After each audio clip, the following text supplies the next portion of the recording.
मैं बहुत प्रैक्टिकल होकर बात करता हूँ, मैं ऐसे हवाबाजी में बात नहीं करता हूँ। अगर आपको लग रहा है बोर्ड ज़्यादा डरा रहा है तो जी बोर्ड्स की ही तैयारी कर पाओगे। उसका रीज़न ये है, अगर आप बोर्ड्स की तैयारी नहीं करते हो तो जी आपके घर वाले नहीं जीने देंगे, आपके आसपास वाली सोसाइटी नहीं जीने देंगे। तो अगर स्कूल वाले अलग से, तो अगर आप वो मैनेज कर सकते हो उस प्रेशर को तो ही आप उसको छोड़ पाओगे। लेकिन आपको लग रहा है बोर्ड्स ज्यादा है, मतलब बहुत ज्यादा हावी हो रहे हैं, तो और देखो कॉन्टिन्यूसली घर वाले बोल रहे हैं बोर्ड्स की पढ़ ले, बोर्ड्स की पढ़ ले, बोर्ड्स की पढ़ ले। सपोज या तो आप उनको समझा दो, अगर समझा नहीं पा रहे हो ना तो मेरे अकॉर्डिंग तो चुपचाप बोर्ड्स की ही पढ़। उसका रीजन बता रहा हूं। अगर आप सपोज करो आप लड़के आप ऐसा बोल रहे हो कि नहीं जी मैं तो एनडी की पढ़ूंगा, तो उसमें आप अपनी मेंटल पीस खोते हो, घर पे स्टेबिलिटी खोते हो। पहली कोशिश घर वालों को समझाओ, उन्हें कॉन्फिडेंस में लो। अगेंस्ट जाके इस मोमेंट पर आप कर नहीं पाओगे कुछ। आप कुछ भी पढ़ रहे हो, मम्मी आगे पिन करे वो पढ़ लेना, पापा कुछ बोले हो नहीं पाएगा। आप ना तो एनडी कर पाओगे अच्छे से, ना बोर्ड्स कर पाओगे, दोनों जगह मारे जाओगे। तो ये प्रैक्टिकल है। मैं ऐसे बहुत ज्यादा मतलब वो बातें बोल के ना भी, मतलब 2 बार यहाँ पे हाउस जोश करा दूंगा, जोश आ जाएगा, वो एनडी की तैयारी करो जाके घर पे जाके फिर घर वाले कुछ बोल देंगे, फिर आप रह जाओगे। प्रैक्टिकल सोल्यूशन अगर मैनेज कर सकते तो ही, वरना दिक्कत है। वैसे मुझे लगता है जो डेट शीट आगे शिफ्ट हुई है तो जो आपके एडिशनल सब्जेक्ट है उनका तो पूरा पूरा वो मिल गया। कुछ जैसे चीजें हैं फिजिक्स में है, डेरिवेशन है, मत करोगे, वैसी चीजें ही पढ़ो जो आपके एनडी उसमें कॉमन है। बाकी चीजें एक महीने में, 1 महीना छोड़ो, 20 दिन 25 दिन मैनेजेबल, पक्का से मैनेजेबल है। जब आप एनडी की तैयारी कर लोगे इतनी वेरिएंट्स ऑफ इन सब में, तो वो तो कुछ भी नहीं है, फिर कर लोगे, पक्की बात। ठीक है, फिर 12th अपीयरिंग की बात हो गई है। मेरे साथ सर उल्टा है। Sir we are from state board and sir हमारे से जो स्टेट बोर्ड वाले हैं बच्चे उनकी तो सर सर एनडीए और 11th को इंग्लिश। देखो जितना हो सकता है फिर उसमें उतना दो प्रायोरिटी। जब ऐसी वाली सिचुएशन है, मैं बता रहा हूँ बोर्ड से आप पीछा नहीं छुटा पाओगे। देखो इसमें कोई बात दोहराई नहीं है, मेरे इतने मार्क्स आए, आज कौन पूछता है बोर्ड्स के मार्क्स को। लेकिन उस टाइम पे वो जो सोसाइटल प्रेशर है ना वो बड़ा खतरनाक है। तो आप सब उसी प्रेशर से गुजर रहे हो। जो पिछली बार निकल आए वो तो मौज में है, बिना पेपर दिए हो गई सारी चीजें। लेकिन इस बार तो सिचुएशन बड़ी क्रूशियल रहेगी। हाँ जी सर मैं कॉमर्स वालों में तो कॉमर्स वाले तो सबसे परेशान बेचारे, क्या ही करें। स्कूल के साथ तो निकाल पाना बच्चे बहुत मुश्किल है कॉमर्स वाले बच्चे के लिए। सर एंट्रेंस एग्जाम है तो फिर बोर्ड की कोई टेंशन नहीं है ना। अरे वैसे कोई टेंशन नहीं है बोर्ड्स की, लेकिन मैं कह रहा हूँ जैसे साइंस वाला बच्चा है हाँ, उसके या लिए, हाँ। आर्ट्स वाला बच्चा है, उसको कुछ तो चीजें कॉमन मिल रही है। हाँ, मेरा कॉमर्स वाला तो अलग ही है। बेचारा ही है। 3 अप्रैल तक रिपोर्ट चलेंगे, मैं कॉमर्स का क्या होगा मेरा? बड़ी दिक्कत भाई। सुनकर देखो सुन रहे आपस में तो कभी भाई वही होगा जो मंजूर खुदा होगा। देखो भाई कॉमर्स वालों की हालत है बुरी, बोर्ड के साथ साथ ये चीजें करना, मतलब बता रहा हूँ मतलब प्रैक्टिकली बड़ी दिक्कत है। मैं वही बता रहा हूँ आपको, मैं बूस्ट अप करके भेज दूं, फिर बोर्ड से फेल होते भी रहोगे, फिर गड़बड़ हो जाएगी। समझ रहे हो ना? तो जी आपकी प्रायोरिटी कुछ इस हिसाब से होनी चाहिए कॉमर्स वालों को खास तौर से, कि बोर्ड्स करना है, टाइम बच जाए तो आप एनडी की तैयारी करोगे। सर ये मेरा फर्स्ट टाइम अब क्या मतलब अभी तो कुछ मिले कुछ छूटेगा। अगर आप कॉन्फिडेंट हो कि जी कर जाऊंगा मैं एनडीए, जीडी में है। जीडी तो मैथ्स में नहीं है कॉन्फिडेंस, तो बच्चे 20 दिन में कॉन्फिडेंस आ पाना ही बड़ा मुश्किल है। अगर आप सर कॉमर्स तो कंप्लीट है मेरा, कॉमर्स कंप्लीट है फिर क्या टेंशन? फिर तो दिक्कत नहीं है ना। आराम से देखो। अच्छा मेरी बात सुनो, मैं ऐसा थोड़ी ना कि सिर्फ मैं हंसी मजाक करने वाला बंदा ही हूँ, मैं गुस्सा भी बड़ा करता हूँ, राइट? तो वो लेकिन वो भी आ जाएगा, गुस्सा भी आ जाएगा, इसलिए शांत, मतलब बस मेरा पॉइंट है जो पूछना है मुझसे पूछो। हाँ जी सर कोचिंग पढ़ाना फायदेमंद है क्या? कोचिंग पढ़ाना बहुत फायदा, अगर पढ़ाने को मिलता है पढ़ाओ, कोशिश करो 9th से ऊपर पढ़ाओ। जब मैं कॉलेज में गया तो मैं 12th क्लास वालों को पढ़ाता था, फर्स्ट ईयर में 12th क्लास वालों को। उससे पहले मैं 10th वालों को पढ़ाता था, है ना? ये उस टाइम में था 10th में। तो मेरा पॉइंट इज हमेशा फायदेमंद है, पढ़ाओ। 2-3 टाइप की चीजें होती हैं, पैसा मिलता है, कितना भी पैसा उससे फर्क नहीं पड़ता, खुद का कमाया हुआ पैसा बहुत ज्यादा बहुत है। दूसरी चीज आपको नॉलेज मिलती है, तीसरी चीज, अच्छा मास्क उतारिए अच्छा जानते हो इसको, डोर्सी जानते हो? ये कभी कभी देखा है इसको पढ़ाते हो, कभी देखा है? यूट्यूब पे पढ़ाते हैं, लर्न विद डोर्सी के नाम से, कभी देखना। मतलब पॉइंट क्या है? अच्छा हिस्ट्री का सब्जेक्ट भी नहीं जो पढ़ा रही है, उससे मतलब हो क्या रहा है? खुद जब पढ़ना है तो चीजें आप अलग तरीके से पढ़ोगे, लेकिन जब आप किसी को पढ़ाना है ना तो आप खुद ही क्वेश्चन मार्क दोगे, अच्छा ये क्यों है, ये मैं इसको कैसे जस्टिफाई कर पाऊंगी, कर पाऊंगा। तो पढ़ाना इज ऑलवेज बेनिफिशियल। मैं कॉलेज में स्टार्टिंग से पढ़ा रहा था तो जाके आज मैं प्रोफेशनल टीचर बन रहा हूँ, इस टाइप की बातें कर रहा हूँ, लेकिन ऑलवेज बेनिफिशियल, मौका मिलता पढ़ाओ।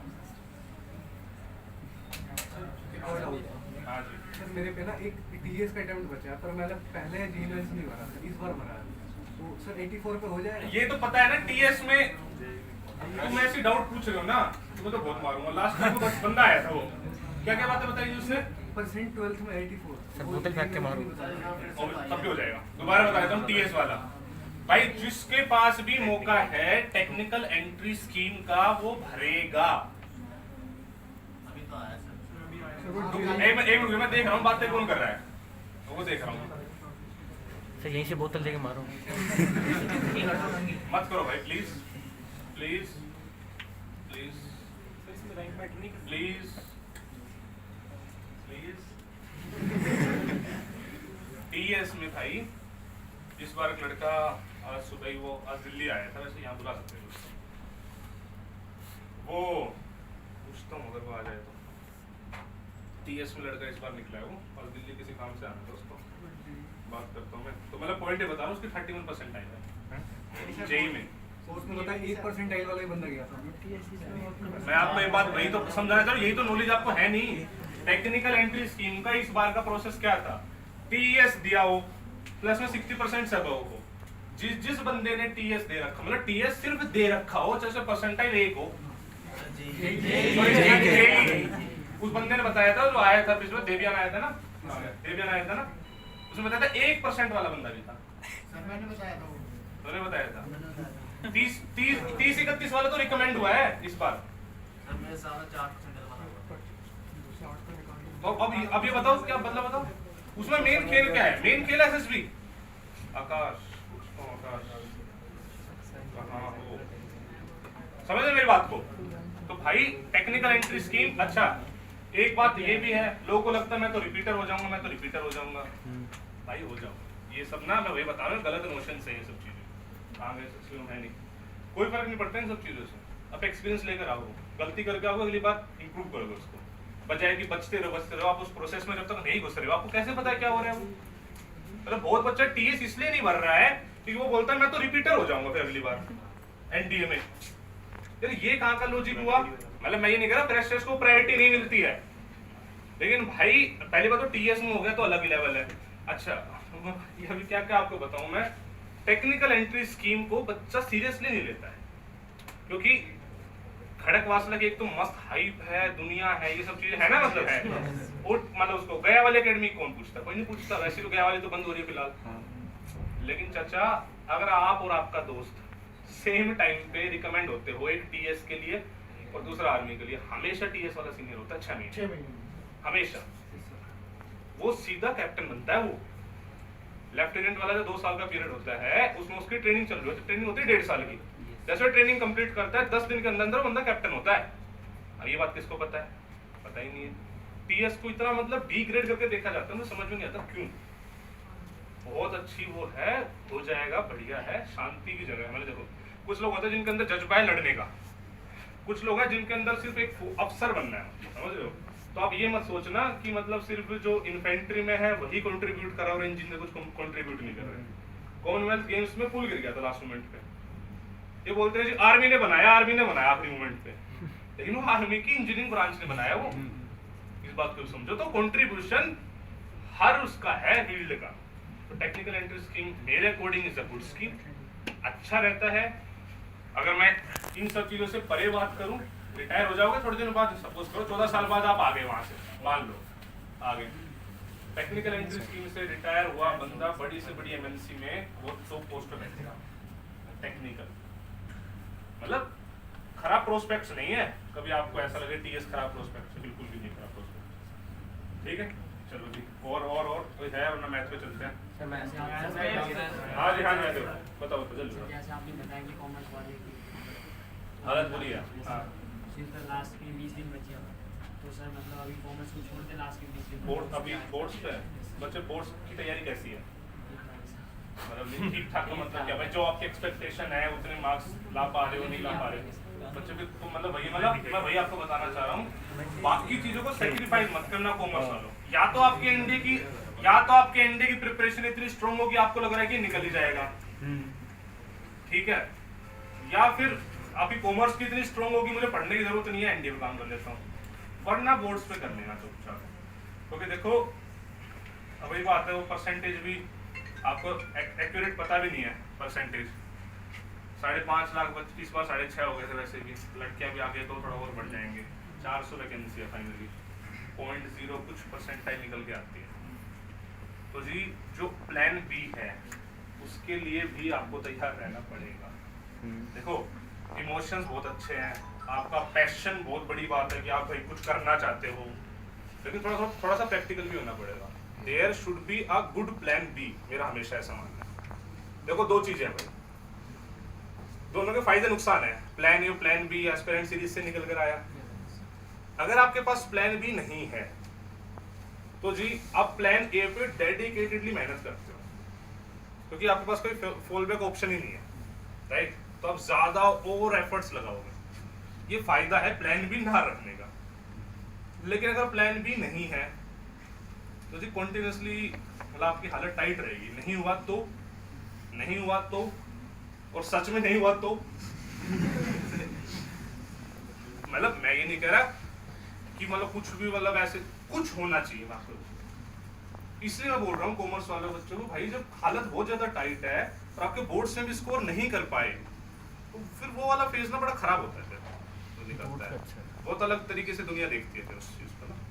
तो मतलब देखो मैं ज्यादा बातें प्रैक्टिकल करता हूँ, मैं मतलब बहुत ज्यादा जोश में आके होश खोने वालों में से नहीं हूँ कि भाई बच्चा मतलब सिर्फ यही इसी 4 जनवरी की बात थोड़ी ना है, उसको जाके घर पे जाना है, और भी बहुत सारी चीजें हैं, फिर घर वालों की भी ताने सुनने, सबकी फाइनेंशियल कंडीशंस अलग हैं, बहुत सारी चीजें हैं, तो सबको ध्यान में रख के चीजें करनी पड़ती है। ऐसा नहीं हो सकता किसी एक बात भैया अर्पित सर ने बोली, मैं उनसे डिसएग्री नहीं कर रहा हूँ कि स्ट्रेटेजी सबकी अलग अलग ही होगी। मैं तो आपको कॉमन पॉइंट्स दे सकता हूँ, मैंने अभी 50 बातें बता दी हैं। हो सकता है किसी बंदे के दिमाग में इनमें से एक भी ठीक ना बैठ रही हो सकता है किसी में 50 की 50 बैठ रही हो सकता है किसी में 5 ही बैठ रही हो। तो जो जैसा जिसको दिल करे, जो फिट बैठ रही है ले लो, ठीक है, उस पर काम करो। क्लियर है? मैथ पे चले? हाँ, इस बार मैथ की हालत बड़ी टाइट है, मतलब एक जर्नल फीडबैक जो आ रहा है हर जगह से, मैथ्स में बच्चा बहुत ज्यादा परेशान है ना? ये है। तो चलो जी, मैथ्स में कौन किस किस को डाउट है, मतलब किसकी हालत टाइट है फिलहाल, मतलब सर एक डाउट थी। हाँ जी सर मैंने भी जो मेरा ये इंडिया का सेकंड अटेम्प्ट होगा, मैंने चुप रहो। फर्स्ट अटेम्प्ट दे दिया है, और मेरा जब फर्स्ट अटेम्प्ट दे रहा था तो मेरे टर्म 1 के सीबीएसई 12th बोर्ड के एग्जाम चल रहे थे, तो उस चक्कर के अंदर मेरा टर्म 1 भी बिगड़ गया और एनडीए का एग्जाम भी बिगड़ गया। इस बार मैंने किसी तरह बैलेंस करके अपनी टर्म 2 की प्रिपरेशन प्री बोर्ड दे देकर अपने आप को ठीक कर लिया है। लेकिन अब सर 20 दिन बचे हैं और मेरे मैथ्स की प्रिपरेशन एवरेज है। मैंने चित्रा मैम की क्लासेस के ऑनलाइन जो एग्जाम दे रहा हूँ उसमें से मेरे 100, मैं इसको पिकअप करके एटलीस्ट 150 से ज़्यादा सेफ्टी के लिए। सर अब आप बताओ कि अब मैं क्या करूँ?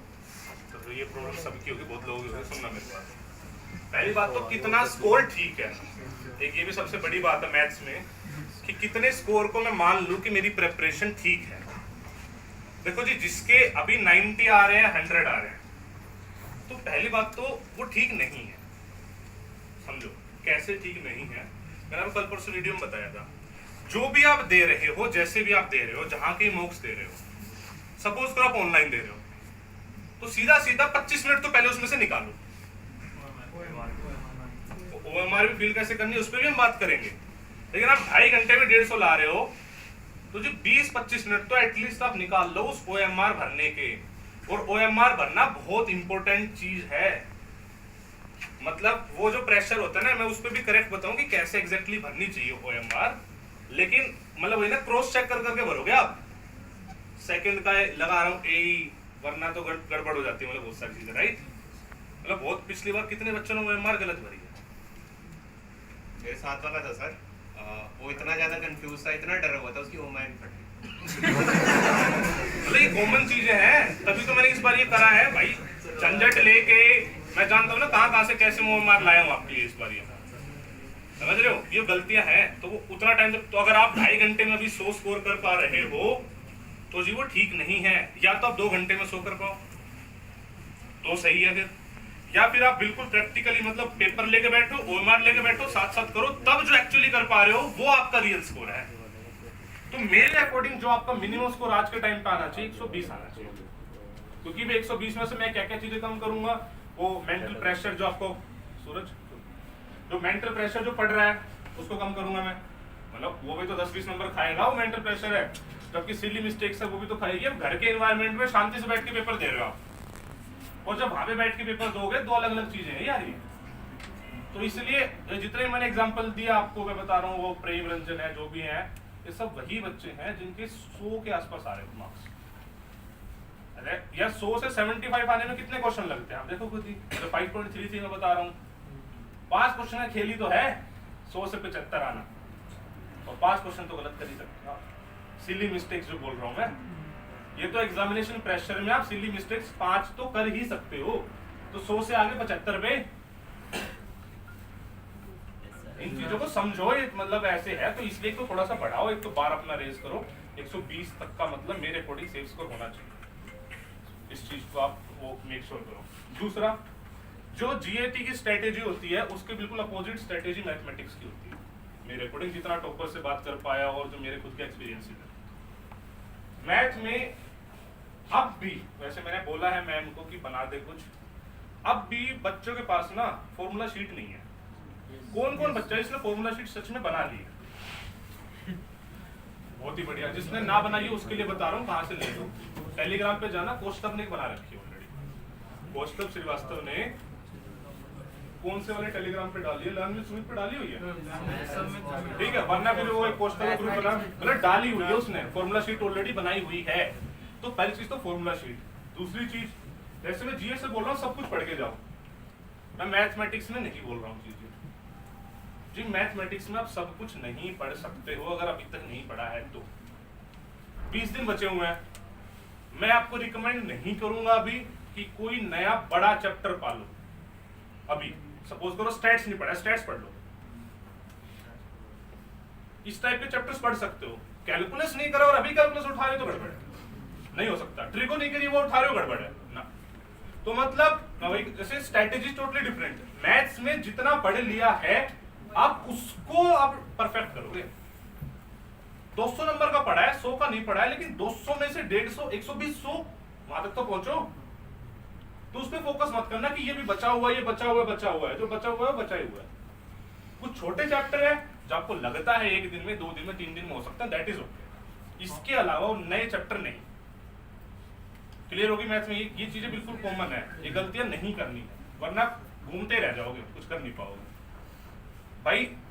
मतलब एक फॉर्मूला शीट प्लस में 2 बड़े टॉपिक एटलीस्ट अच्छे हो तो बोला जाता है अच्छा है। जैसे कि मैंने अलजेब्रा बोला था अपनी वीडियो में, कैलकुलस बोला था, ये बड़े बड़े चैप्टर है। मतलब अलजेब्रा मतलब 40-45 क्वेश्चन हो गए, कैलकुलस मतलब बहुत सारे क्वेश्चन हो गए।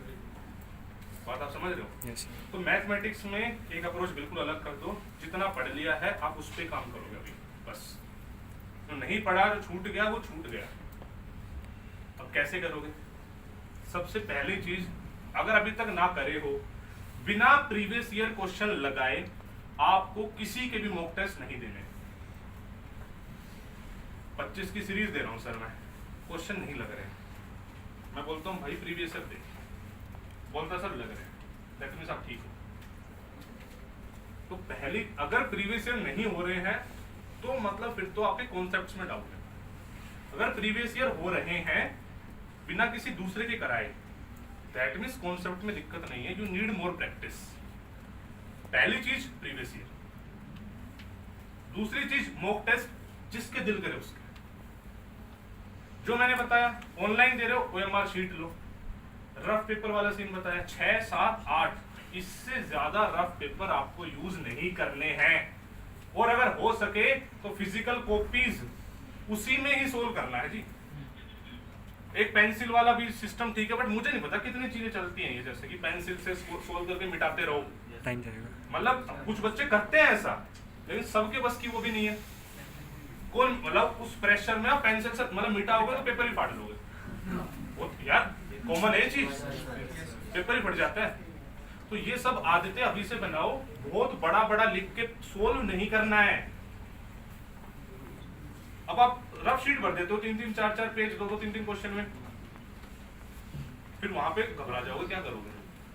और वहां पे वो हालत सबसे बुरी होती है जब आप देख रहे होते हो कि मतलब ये होता था, मेरे साथ भी होता था, IIT वाईटी पेपर में चीजें होती थी कि मतलब मुझे यही नहीं पता कि अब वैल्यू मतलब अल्टीमेटली मैं पूरा सोल्व कर रहा हूँ, लास्ट में किस आंसर पे पहुंच गया, वो आंसर ऑप्शन में ही नहीं है, तो जी तो अब मैं जाऊँ पीछे कहाँ गलती करी मैंने, अब वो ढूंढना मुश्किल हो जाएगा कि मैं कर कहाँ रहा था।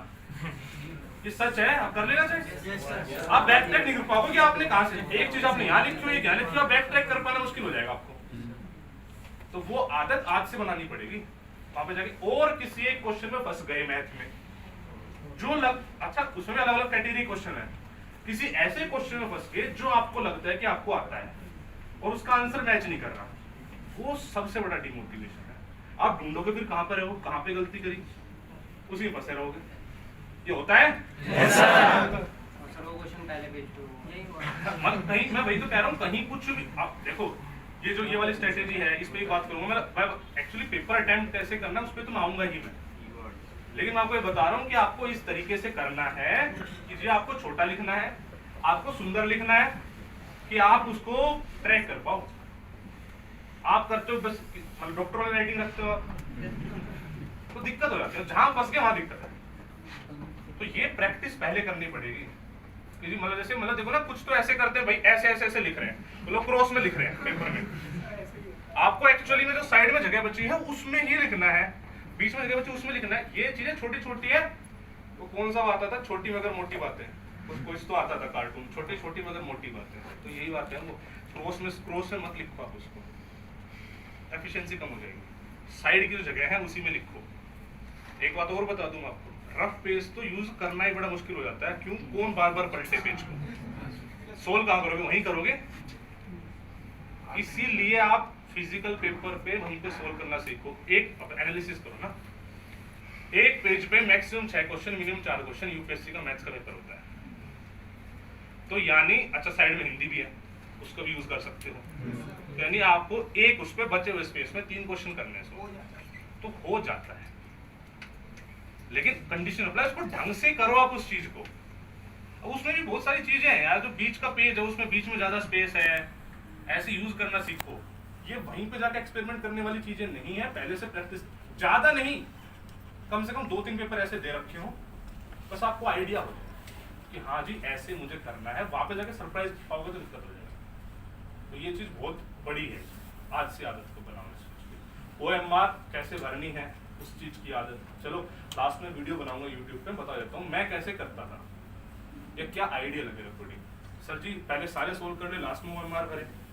मैं इसके आइडिया के फेवर बिल्कुल भी नहीं हूँ। क्यों? मेरे माइंड में कॉन्टिन्यूसली चलता रहेगा, अभी तो OMR ही भरनी है, अभी तो OMR ही भरनी है। और हो सकता है मालूम है 2 घंटे बाद में खत्म कर लूँ, ठीक है, और आधा घंटा में बचाऊँ OMR के लिए। दोनों चीजें पॉसिबल है। या तो मैं OMR जल्दी भर लूँ, तो जो लास्ट के 10 मिनट बच जाएंगे मैं इतना हड़बड़ाहट में रहूंगा, मैं क्वेश्चन पे नहीं आ पाऊंगा कौन सा क्वेश्चन मुझे सोल्व करना है। और अगर आते हुए क्वेश्चन की OMR नहीं भरी गई तो फिर सब करा हुआ बेकार है। तो कभी भी ऐसे नहीं करना है। मैं क्या करता था, 6 क्वेश्चन है सपोज, तो मैं उन 6 के एक साथ OMR भरता था। मतलब एक पेज पे 6 है और उसके OMR वैसे नहीं भरूंगा। पहला क्वेश्चन करा, एक छोटा सा डॉट मैं लगा लूंगा उधर, दूसरा क्वेश्चन लगा, छोटा सा डॉट लगा लूंगा उधर, तीसरा 6 डॉट लग गए। जब 6 डॉट पूरा एक पेज हो जाएगा तब मैं उसके OMR भरूंगा और अगले पेज पे जाऊंगा। आप चाहो तो करके देख लेना, मेरे according this is the best. मतलब कि आप 6-6, 7-7, 10-10 क्वेश्चन मैक्सिमम, अच्छा 10 अटेम्प्ट नहीं, क्वेश्चन नंबर 1 to 10 जो उसमें से करे आपने 4 ही हो। समझो इस चीज को, उस रेंज को बड़ा नहीं खींचना है। जितना बड़ा रेंज को खींचोगे, सपोज करो आप बोलोगे पहले मैं 10 क्वेश्चन सोल्व कर लूंगा उसके बाद OMR भरूंगा, हो सकता है 10 क्वेश्चन आपने पहले 30 में से 10 करे हो। ये रेंज बड़ी नहीं करनी है। 1 to 10 मैं जब करूंगा तो उसके OMR भर के मैं 11th क्वेश्चन पे जाऊंगा क्लियर है बात? तो कैसे करो, पहले डोट लगा लोगे फिर 10 डोट के इकट्ठा भरोगे। ये स्टैंडर्ड तरीका है, बेस्ट है, प्रेशर रिलीज होता रहेगा। जो बच्चे एंड में भरते हैं पूरा टाइम तो पेपर में यही सोचता है वो OMR भरनी है, OMR भरनी है, प्रेशर आधा ध्यान तो OMR भरनी है इस चीज पे रहता है। OMR हमेशा ऐसे ही भरनी है जैसे मैं बता रहा हूँ।